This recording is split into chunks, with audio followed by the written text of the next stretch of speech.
მოგესალმებით ბატონო მურმან. გამარჯობათ. ძალიან სასიამოვნოა თქვენთან სტუმრად რო ვიყოფები. ხობელებისთვის ძალიან დიდი ნაწილისთვის საპატიო ადამიანებს ვზანდებით.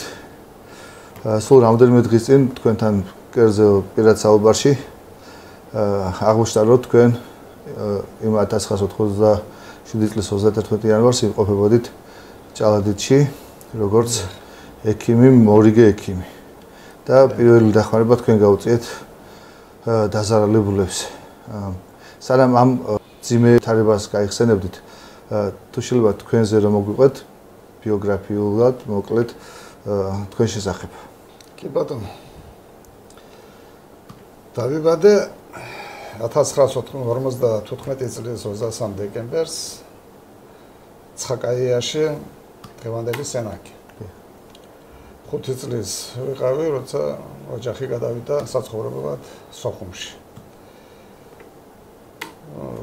63-ში შევედი სკოლაში, დავამთავრე 73 წელს სოხუმის მეჩვიდეთა საშუალო სკოლა. ჯარი ვიმსახურე 74-დან 76-მდე. საბჭოთა ჯარში. საბჭოთა ჯარში, დიახ. და ჯარში რომ მსახურობდი იმ პერიოდში, კი არა, მე 5 წლის რო ვიყავი, მაშინ გადავწყვიტე მე მახსოვს ეს სამონტურაში მოხდა მომეწ ალბათ გარემო ახლა გათვითცნე ვერგული ბავშვი ვიყავი და ალბათ არ მქონდა ეს, მაგრამ ვიტყოდი რომ კავკასიური ნაგაზი ყავდა სახში და გულს რომ მოვიყვანდი, თუნთია წავიყვან და წავალდი ინგრადში სამედიცინოზე ვისწავლეთ. ბავშვის ის. ასე გადაწყვიტე ბავშვს. ასე გადაწყვიტე და მოხდა კიდევაც ასე და ჯარი რომ დავამთავრე მე ჩავირიცხე ჩელიაბინსკის სახელმწიფო სამედიცინო ინსტიტუტში. ისიც მშობლებმა არც იცოდნენ სად იყო ეს ინსტიტუტი, სად იყო ჩელიაბინსკი, წარმოადგენელს არ ჰქონდათ. მარტო ვიყავი. კი, გავიცანე მე ბიჭები ის, მაგრამ რომ ჩავირიცხე მაშინ ქართველი იმაში, ჩვენს კურსზე ვიყავი, ერთი ცხოვრებოვი იყო კახეთიდან. ну, ნახევრად კახელი, ნახევრად ოსი. ბიჭი, კარგი ბიჭი ის. და მეორე მე.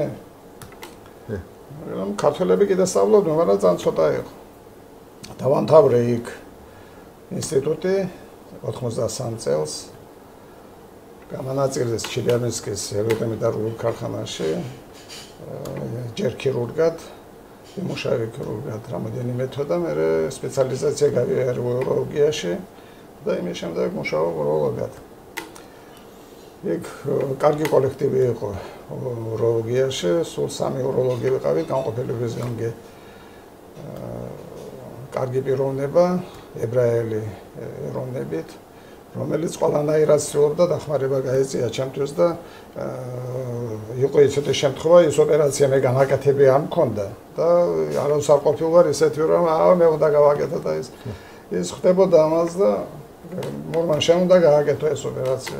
მე არ გამეკეთებია, რომ არ გააკეთებია, იმიტომ მე აგერ დავდგები და გეხმარები და ასე მართლა წლების განმავლობაში კარგი პრაქტიკა მივიღე. რომ ჩამოვედი აქ, მე გავხდი ახლა უროლოგი რატომ? ცოტა უკან გადავიდე. დედაჩემი რაც მახსოვდა, დედაჩემს რაც მახსოვდა, სულტკიოდა თირკმლები.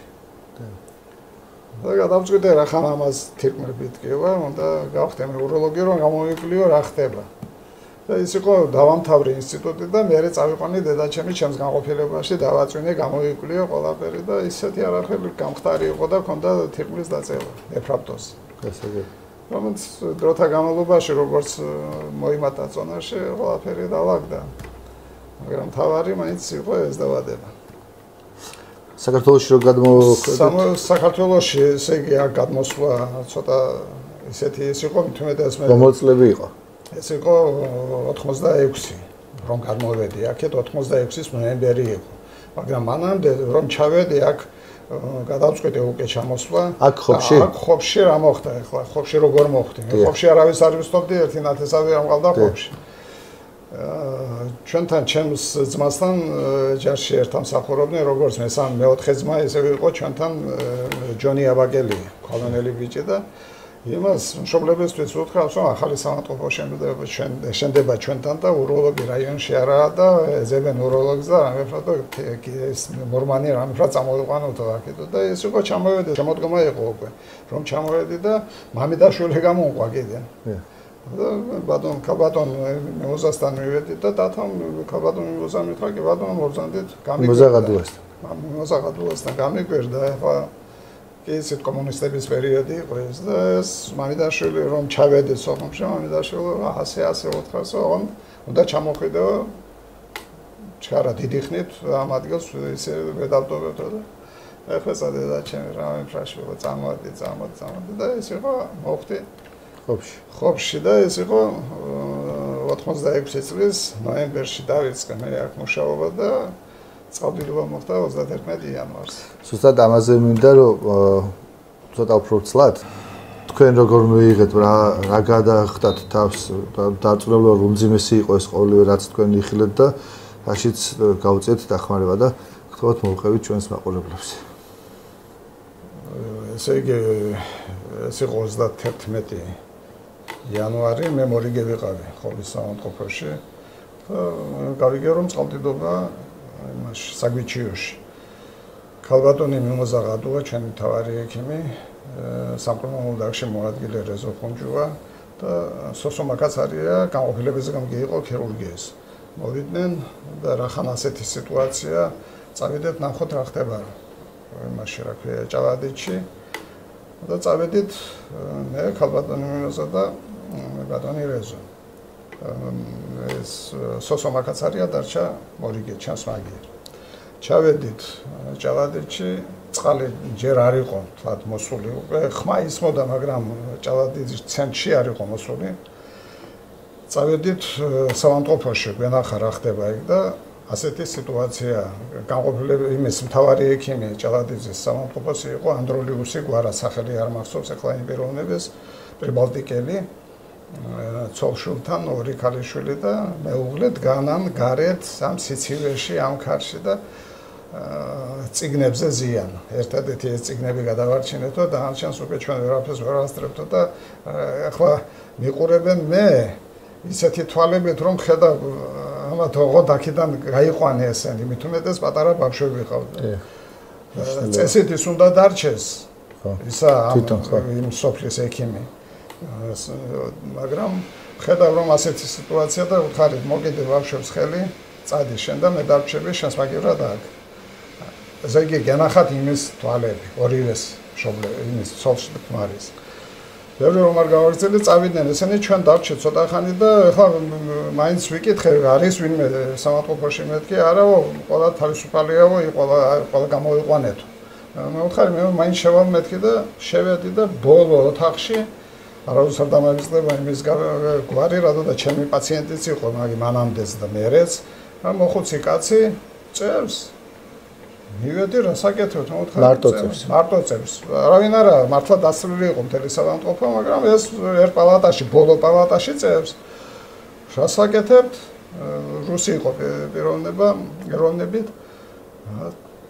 რა საკეთებ წევა რომ კურნალობა კი მაგრამ წყალდიდობა ასეთი შვილო მე ლენინგრადის ბლოკადა გადავიტანეო და ეხლა რიონის წყალი მე რას მეზამს დიდი ვაი-ვაგლახით გავიყვანე ეს და გავიყვანეს დროს უკვე ფეხები დამისველდა ესე უკვე წყალი მოსული იყო 15 წუთში დაფარა მთელი სამონტყოფო გადარჩინეთ სიკვდილს ეს კი გადავარჩინეთ ეხლა ეს დავჭით მე და ბატონი ლონგი იოსავა ჩვენი მძღოლი და უაზი მანქანით და ჩვენი მოვალეობა იყო რამეფრა სანამ წყალი მოვიდოდა საჭოჭოში უფრო სწორად რომ გაგვეყანა ორსულები და მოხუცები ორი რეისი გავაკეთეთ გადმოყავდა აქეთ ჩვენი ის რომ იყო საცურაოზე იქ სასტუმრო იყო და იქ გადაყავდა გაბინავდნენ დიახ და რომ მესამე მარშრუტი გავაკეთეთ უკვე იმდენად იყო ყორაჩი წყალი რომ იმას უას და ეჯახა და კინაღამ გადაგორდო ვიღაცას გაუცელებია ჭორი რომ ორივე დაირჩო ეს მძღოლის და ექიმიცო მაგრამ ეს არ იყო სწორი ეს მძღოლი კარგი მძღოლი იყო ბატონი და იმან გადაარჩინა მანქანას და მეც მე უკვე გადასვლა ჩვენ შემდეგ მანქანა არ გადმოსულა იქ პატარა მანქანა, უაზის ტიპის მანქანა, ეხლა მსუბუქ მანქანა მანამდეც ვერ გადადიოდა და დიდი ურალები დადიოდნენ. ვიდექით იქ ცენტრში, სადაც არის გადასასვლელი, შლაგბაუმი, სადაც არის გადასასვლელი, იმ ადგილას იყო შალი წერტილი, სადაც შეიძლებოდა მანქანების გაჩერება. ეს იყო სადღაც 150-200 მეტრი, მეტი არ. ვსივართ აქ მანქანაში, არა და ქარია ისეთი ამინდია, მე რომ მომზადებული არა ვარ, ჩაცმულიც არა ვარ, მე ხალათით ვარ. არადუს არ დამავიწყდება ის, რომ საქონელი ამოდის, ვინც გადარჩა. ოცურავს აქეთ რამებრად და ქვეწამალები ზემოძიან. საქონელზე. დილის საათია და ამ დროს ვიღაცა ეს ჯარისკაცი მოვიდა ჩვენთან. არა და ისეთი პერიოდია, რომ თენდება. მოვიდა ეს რუსულად ვერ მეტყველებს, ნორმალურად შვაზიიდან იყო. და რაღაცას ლაპარაკოს там აგებ кто-то აგებ რაღაცას გავიგეთ რომ ვიღაცა დაიღუპა. უნდა წავიდეთ იმ ხარეს, სადაც გვიჩვენებ გზას და წავედით აქ მოვყება კიდევ ისინი, რა ქვია, ჯალადიდელები, ადგილობრივი მცხოვრებლები და გადასასვლელი სადაც არის 10 მეტრში გამოტანილი ქონდა მთლიანად მიწა წყალს და დიანდაგე მარტო მეზე, რა ქვია, შპალები რომ იმას უნდა დაგებიჯებინა, ისე უნდა გასულიყავი ერთ და ფეხით თუ დაგისხდა, მე უკვე წარმოიდგინეთ, კას700 არის ასეთი ტრაქტორი. აი იმის ბორბლები მოქონდა ისო, როგორც თითქოს და იმის ფოთოლი, ხის ფოთოლი. ხელა წყალი იყო. ხელა და იმ სისტრაფით მოდიოდა წყალი. მივედით, გადავედით ეს და ლონგის უთხარი საკაცი მოიტანე მეთქი, წამოიღე მეთქი და წავედით, მივედით იქ და დგას ეს იმის რა ქვია, ქვეითთა მანქანა კაპიტანი იმაზე ნაპირზე მოუტანიათ ეს ფეხები ორივე დამტრეული აქვს, ვერ დგება და ის მამედოვი წევს იმ მანქანაზე. გადმოასვენეთ აქეთ, ესე იგი სკუტარი იყო სასოდავი.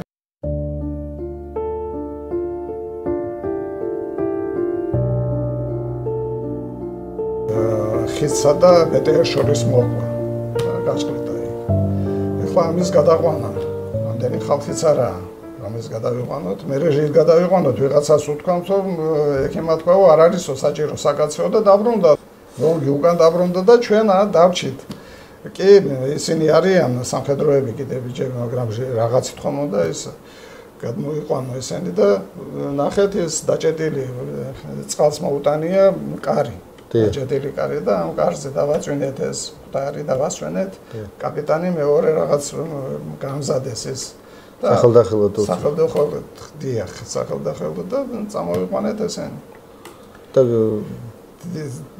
დიდი ვაივაგლახით გადმოვასვენეთ ეს ამის გადმოსვენება იყო უფრო ცოცხალს კიდევ ხელს მოკიდებდა რაღაცა და ისე იყო თუ ასე იყო ჩავიყვანეთ ეს ჩავიყვანე კაპიტანი იმაში ფოჩი ის ცხედარი იმაში ბორჩი დავასვენეთ და ეს ჰოსპიტალში სადავი მორგში იქ ჰოსპიტალის ხოლში ფოთის სამხედრო ჰოსპიტალი იყო იქ და ქირურგიულ ტრავმატოლოგიურ განყოფილებაში დავაწვინეთ ეს. იქ რითი მიდიოდით იქამდე წყალი სანამდე იყო? არა, აქედან იმით მატარებლით, ელმავალით სად იყო იქ ტრანსპორტი დადიოდა. ელმავალი დადიოდა და იმით.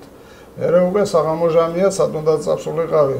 არა და ბიზაჩემი კი ცხოვრობდა იქ ფოჩი, მაგრამ ისე ვიყავი დაღმეული, რომელ ქუჩაზე არც ვიცოდი. დეორიენტირებული. კუცია მუშაობდა ჩვენთან კაპიტანი პოლიციაში, შემხვდა და მეცნო ახლა ერთმანეთს ვიცნობდი და ნორმალი წამოდი ჩვენთან სახში და ერთი ღამე იმასთან გავატარე. დილით გამოვყევი იმას ელმავალს ისე რომ ჩავედი ჭალადიჩი, რომ ახლა უკვე მანქანებს მეორე დღეს კიდე შეიძლებოდა უკვე მანქანებს შეეძლო სიარული და რომ გავხედე ესე იგი საქონელი ეკიდა ხობეებზე.